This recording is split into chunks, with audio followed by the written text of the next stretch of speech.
میرے ساتھ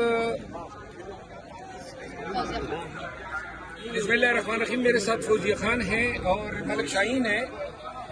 فوزیہ خان ترجمان ہیں افغان ریفیوجیز کی پاکستان میں، اور اس میڈیا ٹاک کے ذریعے پاکستانی حکام کو میں یہ کہنا چاہتا ہوں کہ جو 22 لاکھ وہ افغان جو کہ آفیشلی پاکستان میں ہیں اور بہت سارے ایسے بھی ہوں گے جو غیر قانونی طور پہ ہیں، ان کو نکالنے کے لیے 31 مارچ کی ڈیڈ لائن دی ہے۔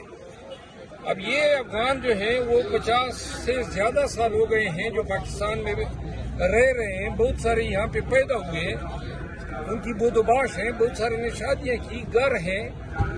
اب پولیس نے ان پہ کریک ڈاؤن کیا ہوا ہے اور ان کو نکال رہے ہیں زبردستی، اور نکالنے کے چکر میں ان سے پیسے بھی بٹور رہے ہیں۔ اتنے لاکھوں لوگوں کو 15 دن کا ٹائم دے کے کہنا کہ گھر بار چھوڑو، بیوی بچے چھوڑو اور نکل جاؤ، یہ ایک بہت بڑی انسانی المیہ کو جنم دے گا۔ میں اس حوالے سے اسمبلی فلور پہ بھی آواز اٹھاؤں گا، اور میں یہ بھی دیکھوں گا کہ کیا ہم عدالتی چارہ جوئی کر سکتے ہیں۔ اس کے علاوہ میں اپیل کرتا ہوں تمام اہل دانش کو اور تمام ان لوگوں کو جو کہ رتی برابر بھی انسانوں کا درد رکھتے ہیں کہ ترس کھاؤ۔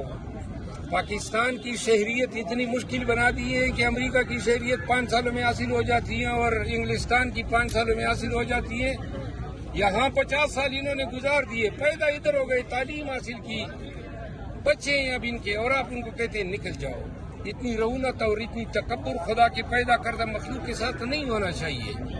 بہت سارے افغان ایسے ہیں جن کی محبت اس دھرتی کے ساتھ ہے، کیونکہ انہوں نے اپنے آبائی وطن تو دیکھا ہی نہیں ہے۔ لہٰذا میں تمام پشتونوں کو بھی کہنا چاہتا ہوں کہ 2 چیزوں پہ آواز اٹھائیں، ایک ان افغان بھائیوں کے لیے اٹھائیں اور اس ظلم کو روکنے کے لیے سوشل میڈیا کا استعمال کریں، اور ساتھ میں اسی موقع کے حوالے سے میں سب کو اپیل کرتا ہوں کہ علی وزیر کی رہائی کے لیے بھی آواز اٹھائیں۔ سوشل میڈیا پہ آواز اٹھاؤ گے تو لوگوں کو پتہ چلے گا کہ ایک پشتون کے ساتھ ظلم ہو رہا ہے۔ خواہ مخواہ وہ بیچارہ 8 ماہ سے جیل میں پڑا ہوا ہے، پہلے 2 سال باجوہ کے دور میں گزارے۔ تو آئیے مل کے تمام مظلوموں کے لیے آواز اٹھائیں، اور انشاءاللہ میں یقین دلاتا ہوں تمام افغان بھائیوں بہنوں بچوں کو کہ میں ان کے لیے ایک توانا آواز ہوں گا، پارلیمان میں ہوا، عدالت میں ہوگا، یا جو بھی عوامی فورم ہوگا۔ بہت شکریہ۔